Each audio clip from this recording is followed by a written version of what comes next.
Magandang araw po sa lahat ng tagapakinig ng channel na ito. Ang ibabahagi ko pong kwento sa inyo ay karugtong ng kwento ng dalawang batang babaeng kambal na may lahing aswang na sina Dara at Kara. Magsisimula ang kwento sa kanilang baryo matapos nilang makalaban ang mga aswang na bangkilan kung saan sinugod nila ito para maligtas ang kanilang kaibigang binihag ng kalabang aswang. Nagawa naman nilang matalo ang mga kalaban sa tulong na din ng isa pang bata na may taglay na mutya at sa kasama din itong aswang na madurugo. Kasama ng mga albularyang sina Luna, Liway at Pepay. Nagawa nilang matalo ang mga kalaban pero sa kasamaang palad ay nakatakas naman ang pinuno ng mga ito na si Basilicos. At dahil nga sumugod din ang kambal ay napagalitan ang mga ito ng kanilang ama na si Isko. Dahil nga sa mapanganib at delikado ang kanilang ginawa. Matawad na po tatay, hindi po kasi namin matiis na hindi tumulong, lalo po't alam naman na nasa panganib si Ninya.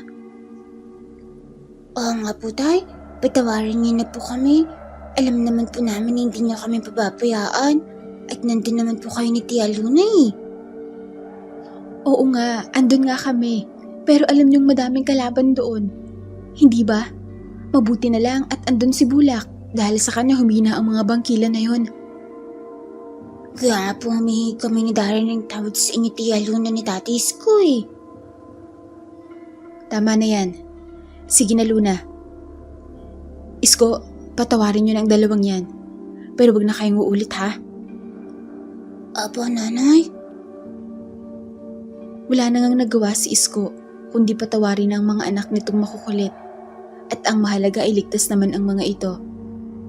Tumingin pa sila kay Luna na parang naiiyak na nagmamakaawa ang dalawang kambal. Kaya nagsalita na din si Aling Miding. Ano ba Luna? Patawarin mo na nga ang mga pamangkin mo. At kita mo na nga, naiiyak nang humihingi sa'yo ng tawad Sige na nga, pinapatawad ko na kayo. Huwag niyo nang uulitin ha. Talaga po? Salamat po Tia. Salamat po Tati Isko. Yumaka pa ang kambal kay Luna at Isko, pati na din kay Lina at kay Aling Miding. Kaya balik na sa ayos lahat. At dahil may kasalanan, ay sila ang naghugas ng mga pinggan matapos nilang kumain. At habang naghuhugas ay nag-uusap pa ang dalawa na narinig naman ni Luna. Ayos? Reset na tayo Kara? Ang galing talaga natin no? Kailangan lang natin magkunwaring naiiyak. Oo nga Dara, tapos hindi na sila magagalit sa atin. Sinasabi ko na nga ba at nagkukunwari lang kayong paiyak-iyak kanina no?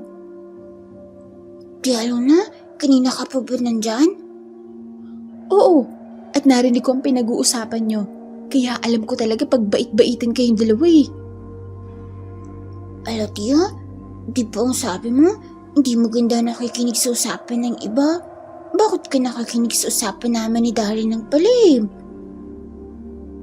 Oo nga Kara no? May pagkatismosa pala si Tia Luna. Anong chismosa? Ikaw Daralyn ha? Totoo naman Tia, bakit ka nakikinig sa amin ni Kara? Tila ba walang maisagot si Luna sa pamangkin dahil tama nga naman ito. Kaya binago niya na lang ang usapan nila. Teka nga pala, maiba ako. Paano niyo pala nakilala si Bulak? Ang galing talaga ni Tia Luna mag-iba ng usapan kapag nahahuli Dara, no? Oo nga Kara pero hayaan na natin, ganyan naman talaga yan. Parang may inis na naman si Luna sa kambal niyang pamangkin. Kaya bago pa mangyari yon, ay sinagot na ito ni Kara.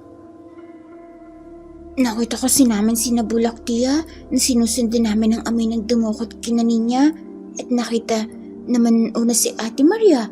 Kaya kanalaban namin ni Dara kasi akala namin masama siyang aswang pero hindi pala at dumating ang si Bulak para pigilan kami.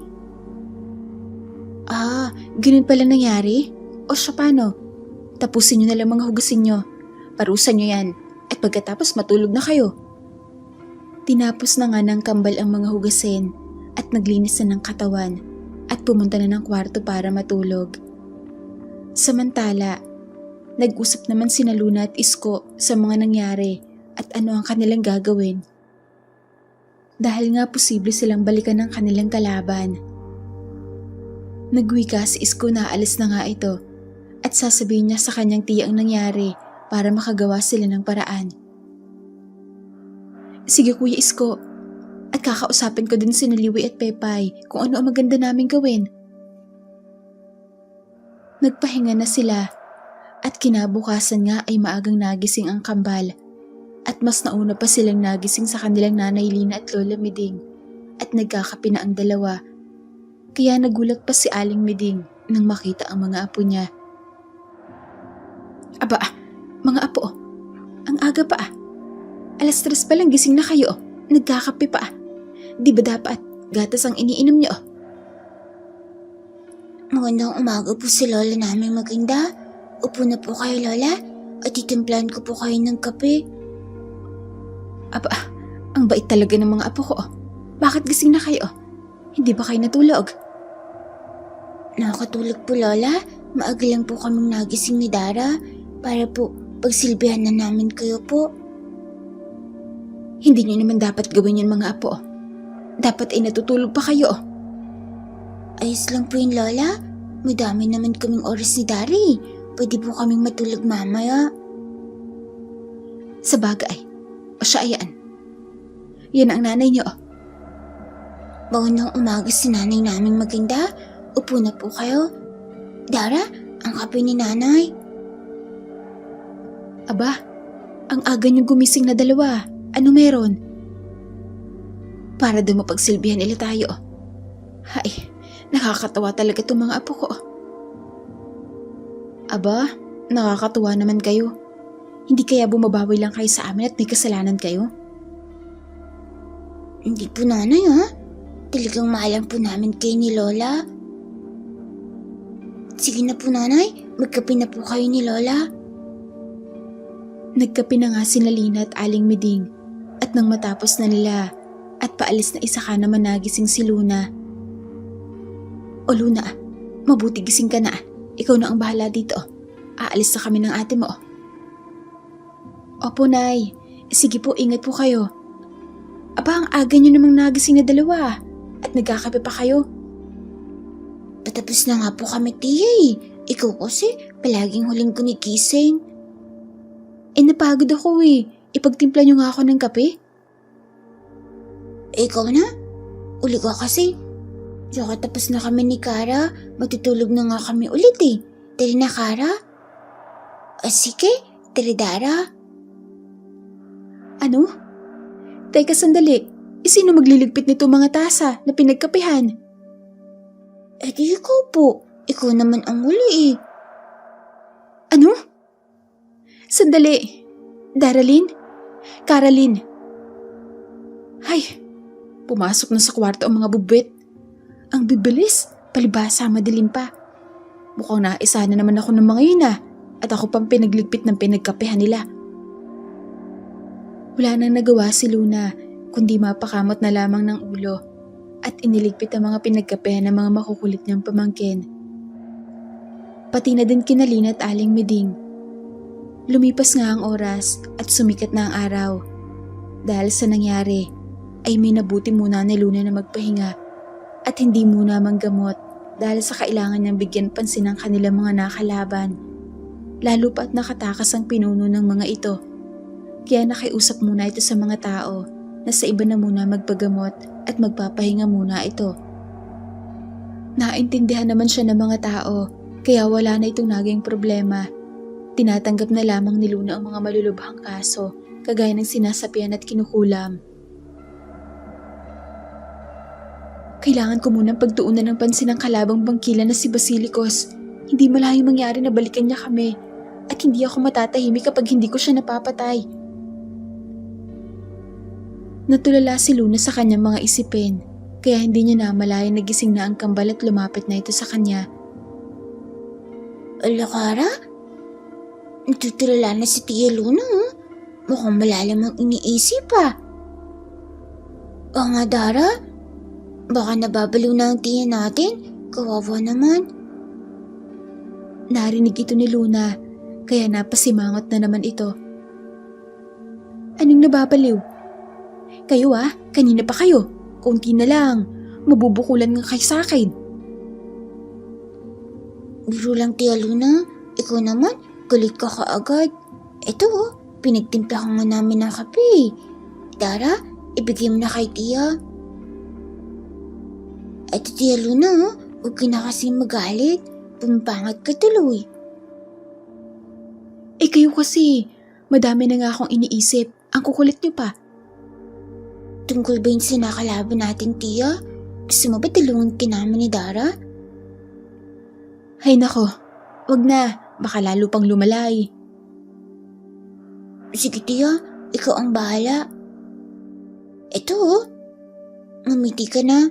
Ito na ang kape mo. Napangiti na lamang si Luna dahil kahit makukulit ang mga pamangkin nito, ay mga mababait at mabuting puso din naman sila. Kaya ininom na niya ang kape na bigay ng kambal at napangiwi ito sa pait. Ano ba tong kape na binigay niyo? Bakit ang pait? Hindi niyo ba nilagyan ng asukal to? Nilagyan po. Bakit ang pait? Ilang kutsara ba ng asukal ang nilagay niyo? Isang kutsara po ng asukal, Tia. Tapos isang kutsarang kape din po para balanse ang lasa. Anong balanse? Ang pait-pait nga eh. Ay naku, kayo talaga. Siya nga pala po, Tia. Bakit po walang tao? Wala po bang nagpagamot sa inyo? Hindi mo na ako tumanggap ng gagamutin at pupunta pa ako kay Naliway mamaya. Ano po? Pupunta ka kay na Ate Liway? Isama mo naman kami ni Kara, Tiyo. Hindi pwede. Importante ang pag-uusapan namin nila Liway, kaya bawal ang mga makukulit doon. Hindi naman po kami makulit, Tiyo. Ikaw, Kara. Hindi, pero yung kakambal mo, bud ng kulit, kaya maiwan kayo dito. Sige, maiwan kami dito, pero dalhan mo kami ng pasalubong, Tiyo. Sige na, pero hindi ako mangangako titingnan ko lang. Naku, Kara, huwag ka nang umasa. Alam mo naman kuripot yung si Tia Luna, di ba? Anong kuripot? Hindi Ayaw mo kami dalhan ng pasalubong di kuripot ko nga. Wala pa naman akong sinabi na hindi ako magdadala. Ibig sabihin, Tia, dadalhin mo kami ng pasalubong? Dara, dadalhin na tayo ni Tia ng pasalubong. Wala nang bawian yung Tia. Tara na nga, Kara, laro na tayo sa lukit bahay.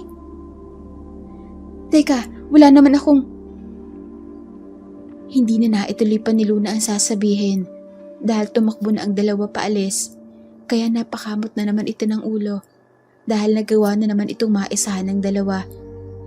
Lumipas nga ang mga oras at dumating na si Aling Miding at Lina, kasama din si Isko. Kaya nagpaalam si Luna sa mga ito na pupunta ito kina Liway at Pepay at baka doon na ito matulog. Agad naman itong pinayagan ng kanyang nanay Miding at sinabihan na mag-iingat ito.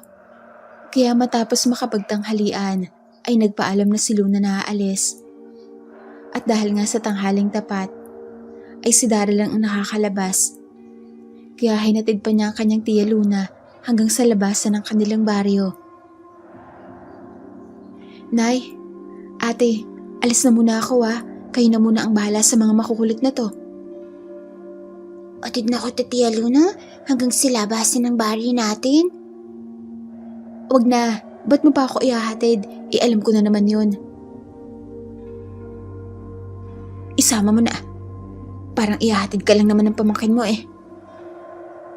O siya, sige na nga, tara na. Parang masama ang kutob ko Lumakad na nga si Luna kasama si Dara at napadaan pa sila sa tindahan ni Aling Milagring kaya tinawag sila nito. O Luna, may pupuntahan ka ba? May dala ka yatang bag. Kasama mo pa si Dara Opo Aling Milagring. Pupunta lang po ako sa kaibigan ko sa kabilang ibayo. Ganon ba? Isasama mo ba si Dara para kasing hibala at hindi magkasama yung kambal. Aling Milagring, pahinga po ng 2 supot ng chicherya. Sandali. Ito, isang balot. Ikaw na ang magbukas. Kunin mo kung ilan ang bibilhan mo, Dara. Hindi ko po yan kasama, Aling Milagring. Ihatid lang daw po ako nun sa labasan ng baryo. Paano? Mauna na po ako, Aling Milagring, ha? Tara, Dara. Ikaw na lang po, tiya. Tital, alam niyo na naman po ang palabas ng baryo natin. Uuwi na lang po ako. Baka kasi nag-aantay sa akin si Kari. Paalam, tiya. Mag-iingat ka. Teka, Dara, isang balot yan. Saka sino ang mababayad dyan? Singulin niya na lang po si Tia Luna, Aling Milagring. Ang sabi niya po kasi, dadalhin niya kami ng pasalubong ni Kari. Pero baka makalimutan niya, kaya ini-advance ko na. Salamat po, Aling Milagring. Ano? Ako ang magbabayad niyan? Hoy, Daralyn! Sinasabi ko na nga ba at may balak na naman yun eh. Kaya ako hinatid. Paano yun, Luna? Tumakbo na si Daralyn. Akin ang bayad mo sa kinuha niya. Naku, ilista nyo na lang po muna, Aling Milagring. Sakto lang tong dala kong pera eh. Paano? Mauna na po ako Hoy, Luna, sandali. Ay nako, ilista na naman. Hindi bali na nga. Lumakad na nga si Luna, papunta kina Liway at Pepay para pag-usapan ng kanilang gagawin. Balik naman kay Dara pa uwi. Ay hinihintay pala ito ni Kara sa pintuan at hindi pa ito makalabas dahil sa mataas pang sikat ng araw. Kara, eto na ho. Naisa na naman natin si Tia Luna. Ang galing mo talaga, Dara. May dala ka ng chicherya. Oo. Tara, dali. Kainin na natin sa likod bahay. Tumambay nga ang dalawa sa likod bahay habang kumakain ng chicherya. At dito ay naisip nila ang batang si Bulak at ang mutya nitong hawak. Kaya sumagi sa isip ng dalawa na maghanap din ng mutya. Ano, Kara? Maghanap din ba tayo ng mutya? Kagaya ng kay Bulak? O Dara, para may mutya tayo, di ba ang lakas ni Bulak? Nitalo natin ng mga pangat na isang dahil sa tulong niya. O sige, Kara. Mamaya, at wala naman si Tia Luna saan naman tayo maghahanap, Dara? Baka pagalitin tayo ni nanay pag aalis tayo. Di sa gabi tayo maghahanap, Kara. Intilig pa si nanay. Tital, wala naman si Tia Luna At si tatay naman, umalis at umaga na nagigising yun. Sige, Dara, ang gagawin natin. Pero saan nga tayo maghahanap ng mutya? Napatigil sila ng pag-uusap nang dumating ang kanilang Lola Miding. Mga apo, andyan pala kayo. Eto, nagdala ko ng inumin niyo para may kapares ang kinakain niya dyan. Salamat po, Lola namin maganda. Siya nga pala, Lola, magpapakuha ka po ba ulit ng uban sa amin? Hindi, apo. Gusto ko lang maupo din dito, kasama niyo. Pwede ba? Opo, Lola. Kayo po ba? Mahal na mahal namin kayo. Alam niyo ba, mga apo, naalala ko tuloy ng bata pa ang nanay at Tia Luna ninyo. Magkasundo din at nagtutulungan, kagaya niyong dalawa. Kaya naman nakakatuwa kayo. Lola, may tatanong po sana kami ni Darius sa inyo. May alam po ba kayo na mga mutya, Lola? Mga mutya ba? Bakit niyo naman naitanong yun? Wala akong masyadong alam sa mga mutya. Ang Tia Luna ninyo, siguro ay maraming alam. Hindi naman sinasabi sa amin ni Tia Luna ang mga nalalaman niya. Ganoon ba? Bakit interesado kayo sa mga mutya? Wala naman po, Lola. Ang kaibigan po kasi namin, may taglay na mutya Alam niyo po, Lola, uling laban sa kanya mga pangit na aswang dahil sa mutya niyang hawak. Ganoon ba? Mahusay naman talagang panlaban sa mga masasama ang mutya, mga apo. Teka, may alam ako. Isang mutya yun. Yun ay ang mutya ng saging. Ayon sa nalalaman ko, pag may nakita kang puno ng saging na hindi pa bumubuka ang bulaklak nito, ay nang abangan mo. Kasi doon daw lumalabas ang mutya nito sa unang buka ng bulaklak niya. At kadalasan, ay sa gabi daw ito. Talaga, Lola? Tapos po? At kailangan na saluhin niyo gamit ang bibig. Ang unang patak na magmumula sa bulaklak nito ay na ang mutya ng saging. Pero hindi yun ganoon kadali mga apo dahil may makakalaban daw kayo mga aswang. O kaya engkanto, napilit ko kunin yun sa'yo. Wow, ang galing niyo po, Lola. Madami pala kayong nalalaman sa mutya. Madami ba ikaw mong nalalaman? Iyon nga lang ang alam ko. Napatigil na sila ng tinawag ni Lina si Aling Meding para magpatulong. Kaya naiwan ang kambal. Napangiti ang dalawa at nag-aapiran pa dahil sa naisip ng mga ito na mutya ng saging ang kanilang kukunin. Kaya nang medyo hindi na mainit ay nagpaalam ang dalawa sa kanilang nanay Lina na maglalaro lang ang mga ito. Nay, pwede po ba kami maglaro ni Kara? Oo naman, pero umuwi kayo bago maghapunan ha. At wag lalayo. Wag tatalon sa mga puno ha. Opo, Nay. Tara, Dara, dali. Tumakbo na ang dalawa nang naghahabulan pa.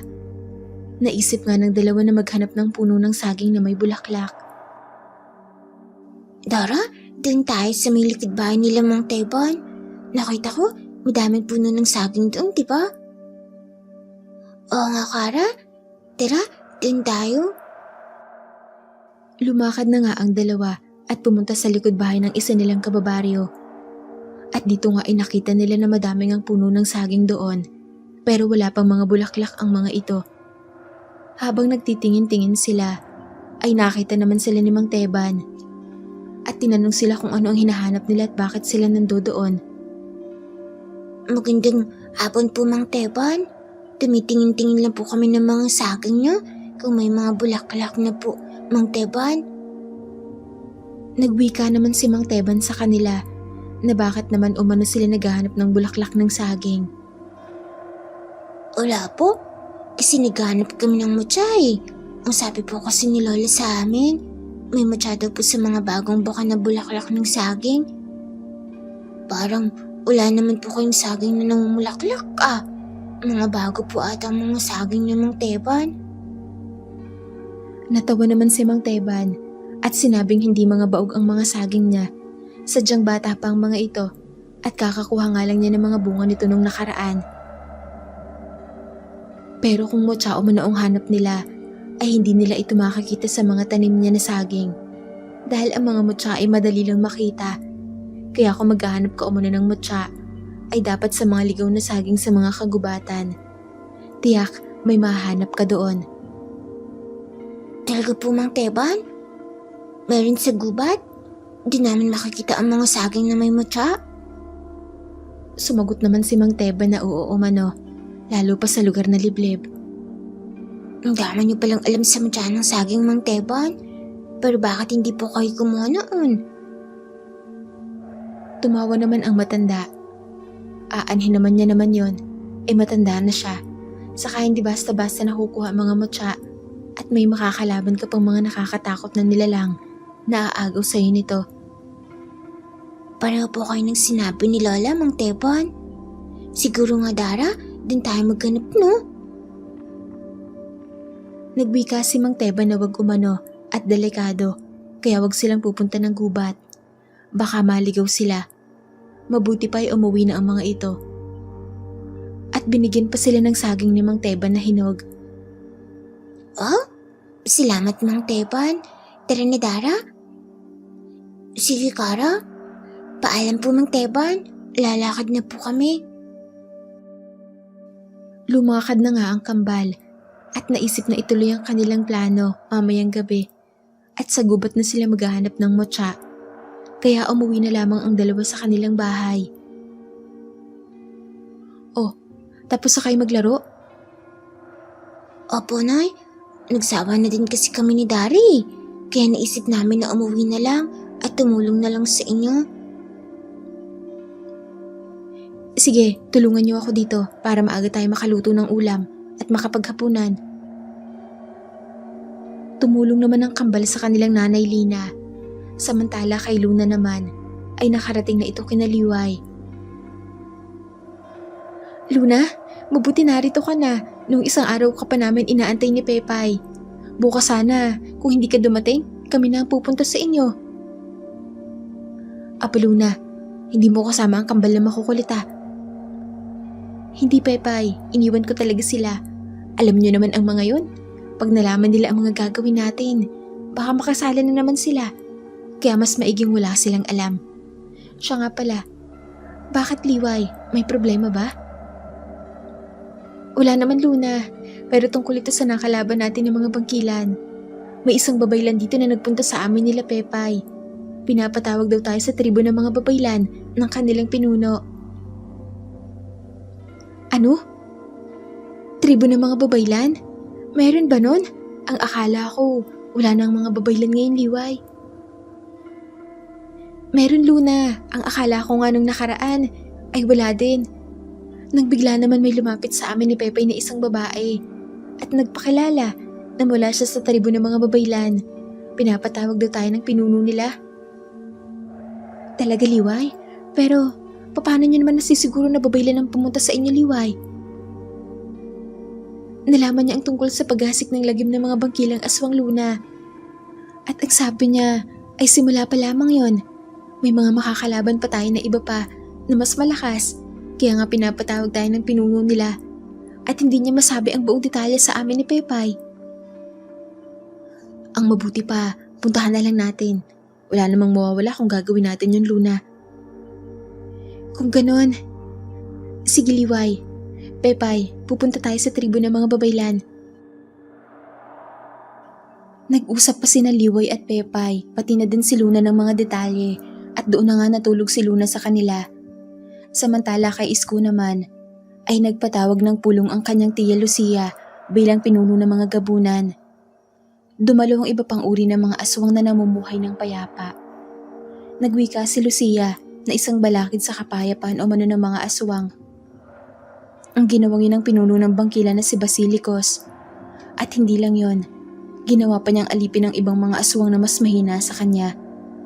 Mabuti na lamang at napigilan ito ng mga dalagang albularya at ni Isko.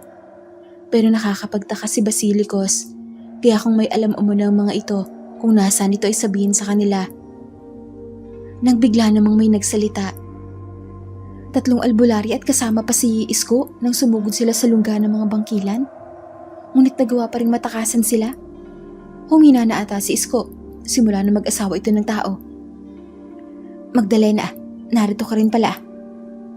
Oo Lucia, narito din ako kahit hindi niyo ako pinatawag. Nagwika naman si Isko kung ano ang ginagawa nito doon.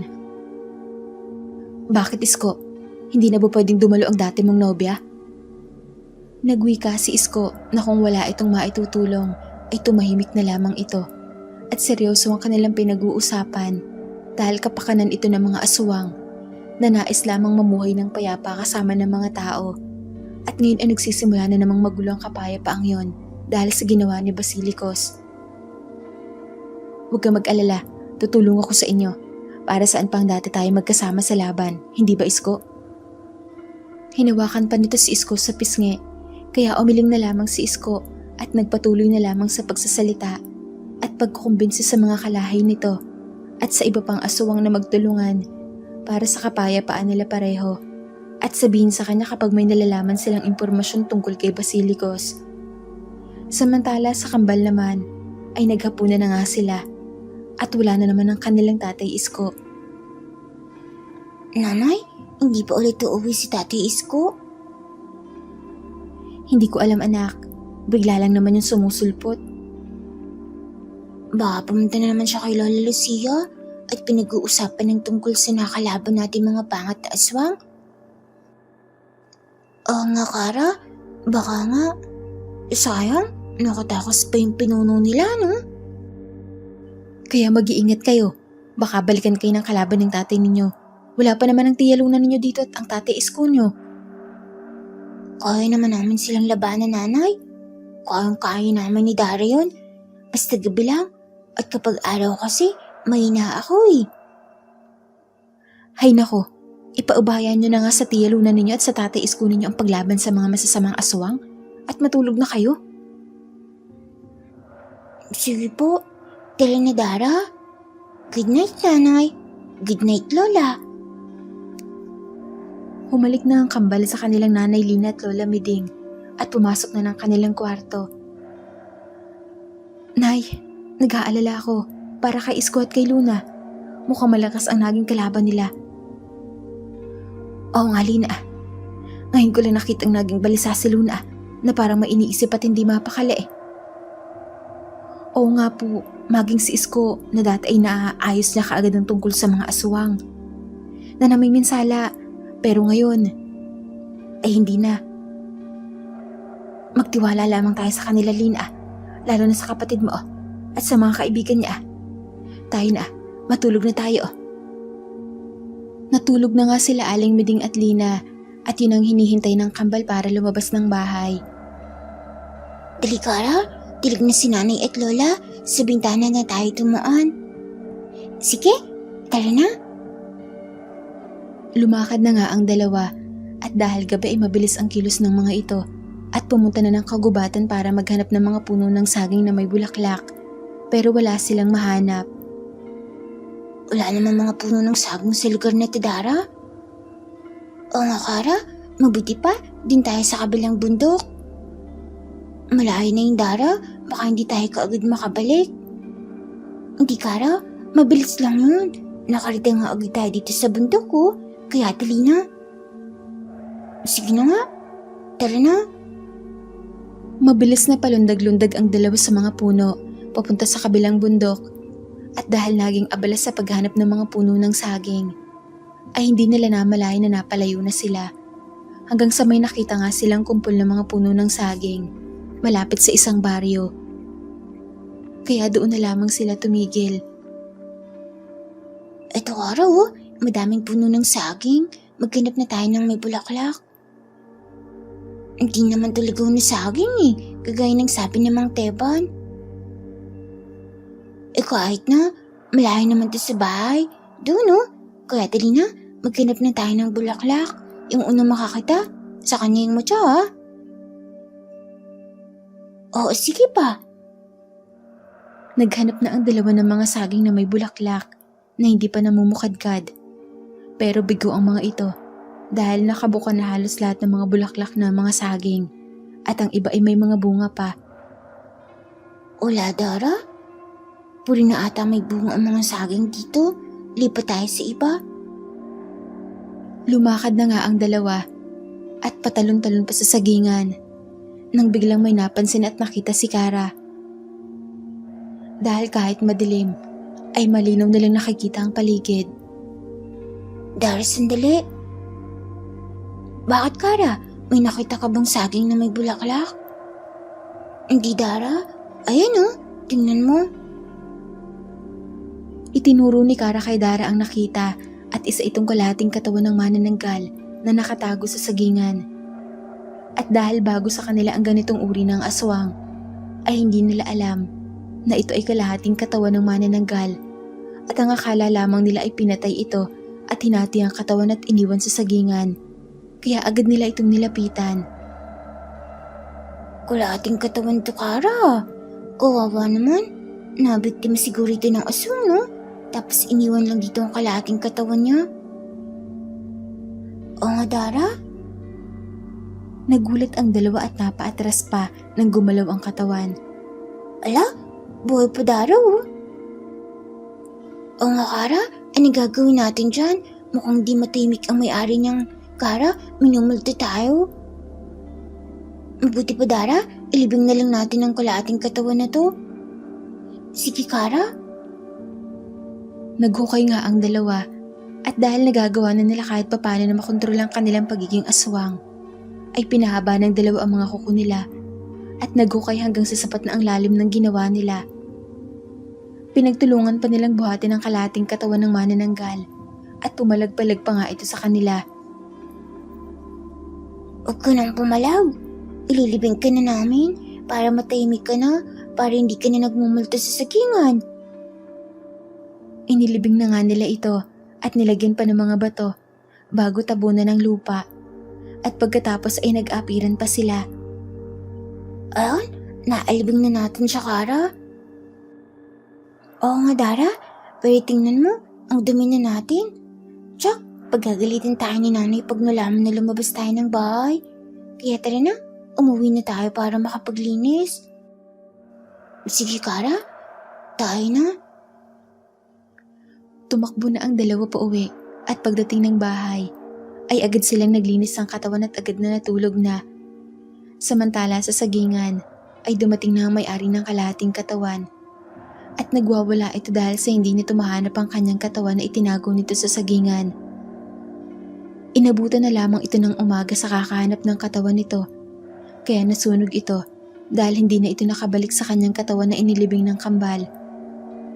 Samantala kay Luna naman ay nagpaalam na ito kina Pepay at Liway para umuwi sa kanila at magpapaalam lamang ito sa kanyang nanay at ate na mawawala ito ng ilang araw at babalik kaagad ito para pupunta na sila sa tribo ng mga babaylan. Uwi muna ako, Pepay, Liway. Sasabihin ko lang kina ate at nanay para alam nila na mawawala muna ako ng ilang araw. Sige, Luna. Bumalik ka na lang dito para makapunta na tayo sa tribo ng mga babaylan, ha? Tsak madami tayong matututunan doon at matutuklasan. Oo, Liway, at kailangan natin yon dahil palakas na ngayon ang ating mga kaaway. Lumakad na nga si Luna pabalik sa kanilang baryo at balik sa kambal ay tulog pa rin ang mga ito kaya nagtaka si Lina at Aling Miding. Aba, tulog pa rin ang dalawa kong anak, ha? Dati maaga palang gising na ang mga yon. Napagod siguro kakalaro. Hayaan mo na, wala naman silang pasok. Nagkape na lamang si Lina at Aling Miding at hindi nga sila nagbukas ng pwesto dahil wala si Luna. Walang magbabantay sa kambal. Lumipas ang oras ay nagising na din sina Kara at Dara kaya ipinaghanda na sila ng kanilang nanay Lina ng almusal. Mukhang napasarap ang tulog ng dalawa kong anak, ha? Opo, nanay. Napagod kasi kami ni Kari sa paghukay kagabi. Ha? Paghuhukay? Saan? Ay, wala po, nanay. Baka tulog pa tong si Dara.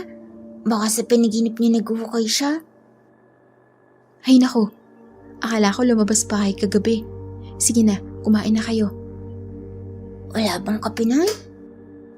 Ang bata-bata mo pa nagkakape ka na. Ayan, gatas ka muna, Daralyn.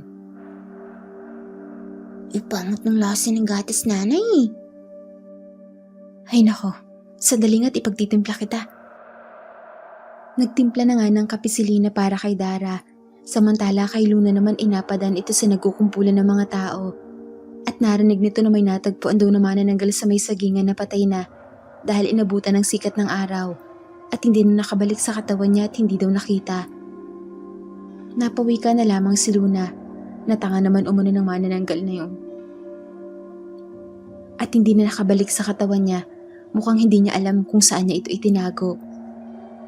Samantala, balik naman sa kambal ay nag-uusap ang mga ito sa kanilang ginawa kagabi. Dara naman, muntik na tuloy tayo mabukang ni nanay. Sorry, Kara, ha? Antok pa kasi ako kanina, eh. Pero wala tayong mahanap na matya, no? Ano kayong gagawin natin ngayon? Mabuti pa, puntahan natin ang lugar nila Bulak. Tapos tanungin natin siya kung saan niya nakuha ang matya niya. Sige, pero malayo yung dito, hindi ba? Malayo nga, pero paggabi, mabilis lang sa atin yun. Sige, Kara, yun ang gagawin natin. Napatigil naman sa pag-uusap sina Dara at Kara nang tawagan ito ng kanilang nanay dahil dumating na umano ang kanilang tiya Luna. Mabilis na silang tumakbo papunta dito at nakita nila itong may dalang pasalubong sa kanila. O Daralyn, Carolyn, ito na ang pasalubong nyo. Baka sabihin nyo, kuripot na naman ako. Salamat po, tiya naming maganda. Buksan mo na, Kara. Dali na. Binuksan nga nila ito at nakita na puto ang dala ng kanilang tiya para sa kanila. Oh, salamat, tiya. Paborito namin to eh. Aba, himala ha. Nagpasalamat si Daralyn. Humalik pa ang mga ito kay Luna at lumakad na pabalik ng likod bahay para kainin ang kanilang pasalubong. Talagang mahal na mahal mo ang mga pamangkin mo. Siyempre naman po, Nay. Kahit makukulit ang mga yan, mahal ko pa rin naman ang mga yan. Oh, kamusta ang pagpunta mo kina Liway at Pepay? In nga ate, magpapaalam muna ako sa inyo ni Nanay Miting. Mawawala muna ako ng ilang araw. At ang sabi ni Liway, pupunta daw kami sa tribo ng mga babaylan. Tribo ng mga babaylan? Saan yun? Akala ko wala na ang mga babaylan. Meron pa ate, ayon kay Liway. Gusto daw kami makausap ng pinuno nila. At alam din pala nila ang nangyari. Kaya madami din akong itatanong sa kanila pagdating doon. Sige anak, pumunta ka doon. Pero mag-iingat ka. Opo, Nay. Siya nga pala, wala pa din ba si Kuya Isko? Wala pa, pero baka mamaya bumalik na din yun. Dahil may dalang puto ang kanilang tiya Luna, ay pumunta muna ng tindahan sina Dara at Kara. Magandang umaga po, Aling Milagring. O Dara, Kara, ano na naman? Mangungutang na naman kayo. Hindi po, Aling Milagring, ha? May dala kasing puto si Tia Luna eh. Bibigyan sana namin kayo, pero mukhang ayaw niyo po eh. Ha? Nako, gusto ko yan. Akala ko kasi mangungutang na naman kayo. Sige nga, pahingi ako. Ito po, Aling Milagring, ha? Masarap po yan. Salamat, Kara. Siya nga pala, umaga ngayon hindi ba? Hindi ba sumasama ang pakiramdam mo? Medyo po, Aling Milagring, pero kaya ko na naman po. Ang sarap naman itong puto. Ito po, Aling Milagring, ha? Binigyan pa nila ang matanda at kumain na din sila. Pumunta pa talaga kayo dito para bigyan ako ng puto. Para nakonsensya pa ata ako. Akala ko kasi uutang na naman kayo. Pero kahit makulit at wais kayo, mababait naman kayo mga bata. Siyempre po, Aling Milagring. Bigla namang nabulunan si Dara. Dara, ayos ka lang. Huwag ka kasi magsasalita kapag kumakain. Nasamid ka talaw eh. Dara, ayos ka lang ba? Sandali, ikukuha kita ng tubig. Huwag po, Aling Milagring. Hindi po yan makukuha si tubig. Dapat po soft drinks, yung malamig po. Ganun ba? Sandali, kukuha ako. Nataranta naman si Aling Milagring na kumuha ng soft drinks at pinainom ito kay Dara. Salamat po, Aling Milagring. Nakuha ang samid ko. Dari naman, kinabahan tuloy ako sa'yo. Sumama tuloy ang pakiramdam ko. Kara, huy, ayos ka lang ba? Kara, ano nangyayari sa kakambal mo? Sa init po siguro at kinabahan din po siya nang nasamid ako kanina. Kasi masama ang pakiramdam niya. Pinilit pa po kasi na pumunta kami dito para bigyan daw po kayo ng puto, Aling Milagring. Eh ano gagawin natin ngayon, Dara? Painumin niya din po siya ng malamig na soft drinks, Aling Milagring. Para po malamigan siya. Nagbus ka na po katong sa akin eh. Kumuha nga si Aling Milagring ng isa pang soft drinks at pinainom ito kay Kara. Ininom din ito ni Kara at bumuti na ang pakiramdam nito. Ayos ka na ba, Kara? Opo, Aling Milagring. Ayos na po ako. Dara, uwi na tayo. Sige, Kara. Tayo na. Salamat po, Aling Milagring. Mauna na po kami. Sige, mag-iingat kayo sa pag-uwi. Lumakad na nga ang kambal at babalik na sana sa loob ng tindahan ito si Aling Milagring, dala ang 2 bote ng soft drinks. Teka, parang naisan ako ng 2 yun ah. Nakalibre ata ng soft drinks sa akin. Hay nako, lugi na naman ako sa 2 yun. Napakamot na lamang ng ulo ang matanda dahil mukhang naisahan nga siya ng kambal. Balik naman sa bahay nila ay nandun na si Isko. At nag-uusap na sila nila Luna, Lina at Aling Miding nang dumating ang kambal. Lumapit ang kambal sa kanila. "Oh, saan na naman kayo nanggaling? Sa tindahan na naman ni Aling Milagring ano?" Apo Tia Luna, nilibre nga kami ni Aling Milagring ng soft drinks nang binigyan siya namin ng puto eh. "Talaga? Nilibre kayo ni Aling Milagring? Mabuti naman. Akala ko nangutang na naman kayo doon. Tapos, sasabihin nyo, ilista na naman sa akin?"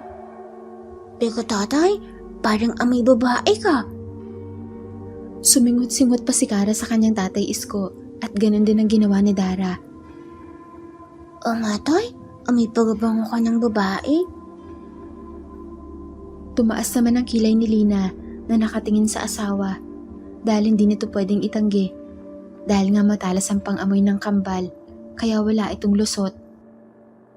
Napakamot ulo naman si Isko at sinabing baka nga naamoy umano nila ay yung kay Magdalena. Isa umano itong mandarangkal at isa ding mangkukulam. Sumali kasi ito sa pulong ng hindi nila inaasahan. "Siguraduhin mo lang Isko ha, at itatara ko sa itong punyal ni Luna."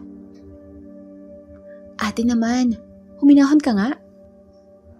Nagwika naman si Isko na totoo naman ang sinasabi nito. "Ganun ba? Sige, ikaw ang magbantay sa kambal. Isama mo kapag lumakad ka. Daralyn, Karalyn, sumama kayo sa tatay Isko nyo." Talaga nay? Sige, masaya yan. Ngunit nagwika si Isko na delikado umano. Paano kung may makalaban sila? Kaya naman namin dati ang sarili namin eh. Narinig mo Isko? Saka andyan ka naman para protektahan sila, hindi ba? Wala nang nagawa si Isko dahil galit na ang kanyang asawa. Kaya lumipas nga ang isang araw ay nagpaalam si Luna na aalis na at hindi nila sinabi sa kambal ang totoo at sinabi lang nila na pupunta ito kina Liway. Samantalang sila Isko at Lina naman ay nagbukas ng pwesto nila kaya naiwan kay Aling Miding ang kambal. Lala, saan pupunta si Tia Luna? Bakit malaking bag ata ang dala niya? Kina Pepe at Liway daw. May pupuntahan daw sila. Saan po Lala?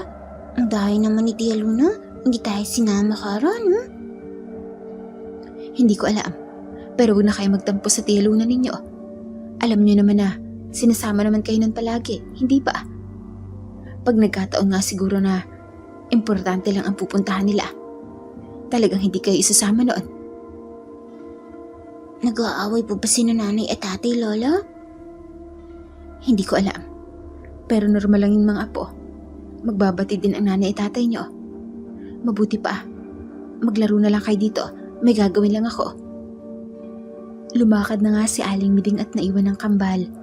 Kaya nag-isip sila ng gagawin nila mamayang gabi. Lumipas nga ang oras at kumagat na nga ang dilim. Tinulungan na nila ang kanilang Lola Miding sa pagsaing at pagluluto ng ulam.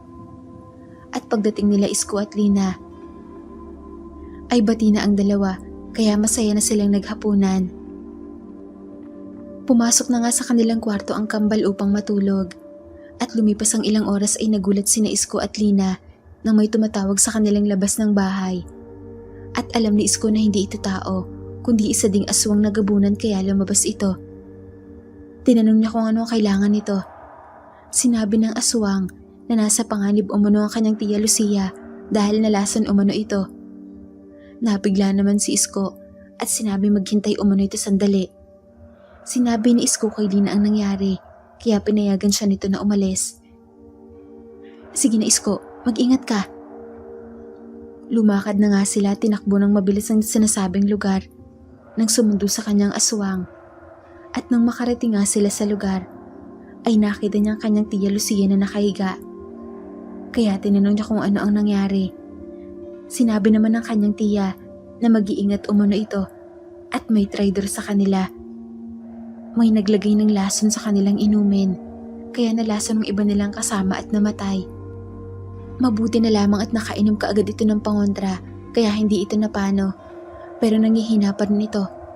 At ang duda niya umano ay si Magdalena ang may gawa noon. Napakayom naman ng kamao si Isko at sinabihan ang nagsundo sa kanya na bantayan ng kanyang tiyahin at wag muna silang lumabas sa kanilang pinagtataguan. Pero bago umalis si Isko ay pinasundan ito ni Lucia sa isa nitong alagad. Hinanap ng galit na si Isko si Magdalena kaya pinuntahan niya ang bahay nito at doon nga nakita niya ito na naghihintay sa kanya na nakaupo pa ito sa upuan at may iniinom. Kumusta Isko? Sabi ko na nga ba? At magkikita pa tayo ulit eh. Nagwika si Isko na traidor umano ito. Bakit ninilaso ng mga kasama nila kasama na ang tiyahin nito? Dahil mga hangal sila. Kayo, mas pinipili niyo mamuhay kasama ng mga tao na mas malakas naman tayo sa kanila. Kaya sila ang mga traidor, hindi ako. Sinugod ito ni Isko, pero biglang hindi na ito makagalaw. Hindi ka ba makagalaw, Isko? Hayaan mong sabihin ko sa'yo na ang bahay ko ay may mga itim na orasyon kontra sa mga gabuna na kagaya mo. Hindi na ako Magdalena na nakilala mo dati dahil isa na din akong mataas na uri ng mandarangkal na mambabarang. Kaya nga mapapasakan ka na din. Kahit anong gawin ni Isko ay hindi ito makagalaw man lang dahil nagawa itong maisan at mahulog sa patibong ni Magdalena.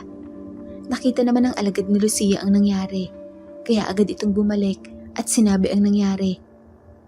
Samantala sa kambal naman ay umalis na naman ito ng kanilang bahay at pumunta nga sila sa lugar nila Bulak pero hindi pa nila alam ang patungo doon kaya naligaw ang dalawa. Dara, naligaw yata tayo ah. Hindi pala natin alam ang papunta kay na Bulak. O nga Kari, paano yan? Uwi na lang tayo? Uuwi na sana ang kambal nang may makita silang isang hayop na kulay itim ang umiihi. Karo, may aso, kulay itim pa. Hindi naman aso yan, Dara eh. Kambing naman yan. Tara, lapitan natin. Baka kagutin tayo, Dara. Hindi, parang mabait naman eh. Nilapitan nila ang hayop at hindi naman ito umaangal sa kanila. Hello, naliligaw ka ba? Huwag mo kaming kagatin ha. Nagawang makalapit nila Kara at Dara sa hayop at dito ay hinaplos nila ang ulo nito na tila maamoy ito sa kanila. Di ba Kara? Ang bait niya no? Iuwi na lang natin ito sa bahay. O Dara? Sige. May narinig silang tinig ng dalaga na sumisigaw at nagawa na nga silang makita nito. Nagulat pa ang dalaga nang makita niya sina Dara at Kara katabi ng kanyang alaga.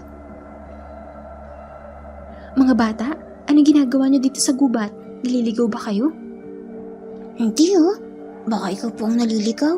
Hindi kami. Paano kayo napunta dito?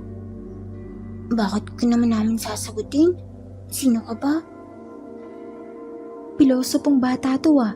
Hinahanap ko kasi ang alaga ko. Nasa inyo lang pala. Anong alaga? Amin to ah. Nakita namin to eh. Anong nakita? Akin nga yan eh. Kung sa'yo to? Tawagin mo nga. Bochi, tara na. Hindi man lang gumalaw ang sigbin nito. Kita mo na, hindi lumapit sa'yo. Kaya hindi mo to alaga ate. Amin na to.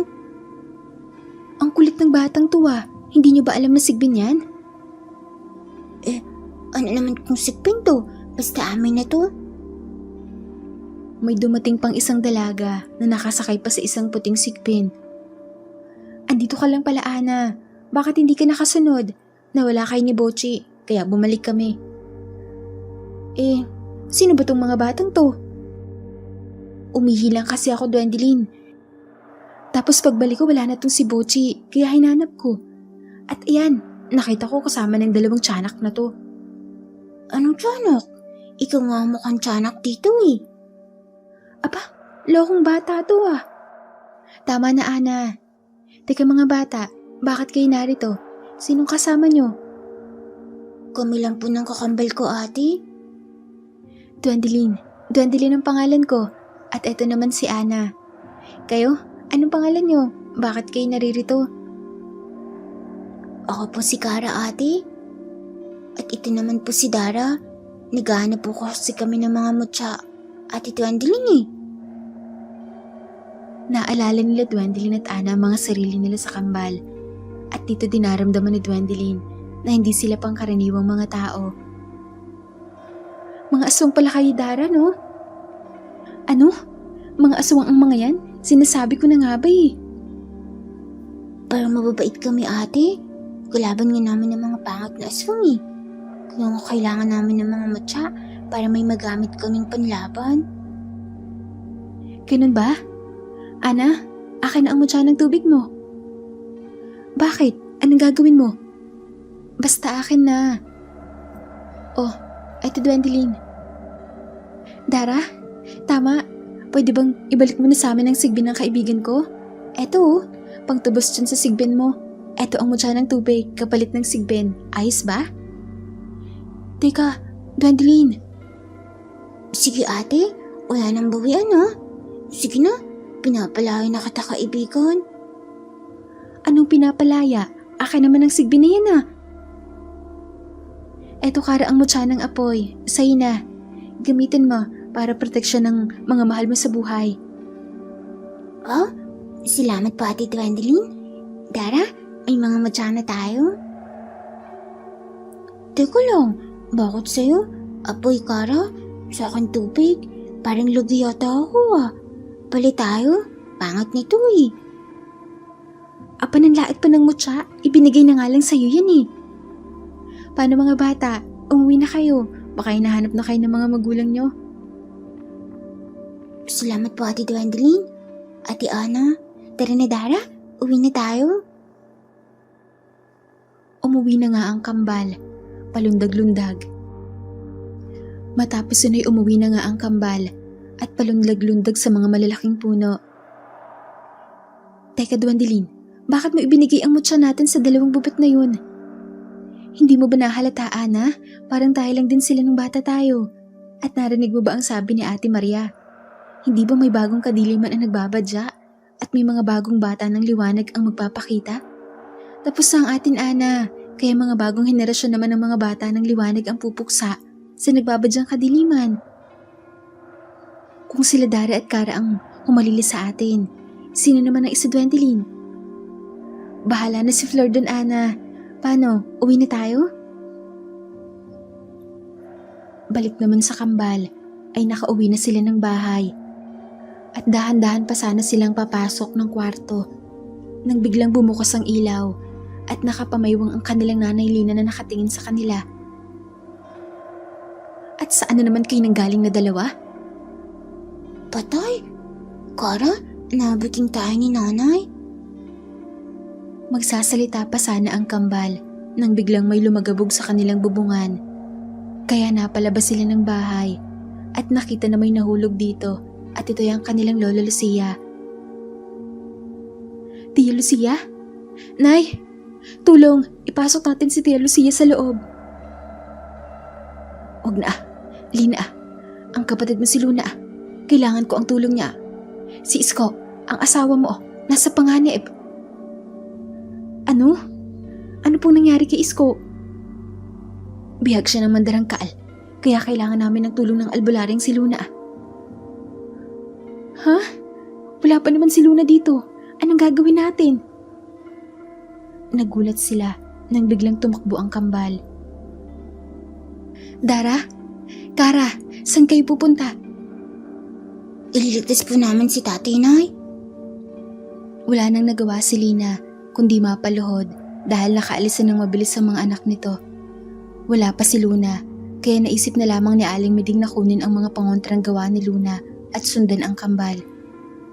At sa kambal naman, ay sinundan nila ang amoy ng kanilang tatay Isko at dahil kalagitnaan ng gabi, ay mas bumilis pa sila lalo. Mabilis nilang nasundan ang amoy at natuntun ang lugar ng mandarangkal. Dara, andun ang amoy ni tatay at ng babae niya. Sigurin na natin, Kara. Binanto ng kambal ang bubungan ng bahay ng mandarangkal kaya lumabas ito. Ha? Mga bata? Sino naman kayo? Paano nyo natuntun ang lugar ko? Ay pangit, ilabas mo ang tatay namin. Oo nga, pangit ka. Kaya pala natuntun nyo ang lugar ko. Mga anak pala kayo ni Isko sa babaeng mas pinili niya kaysa sa akin.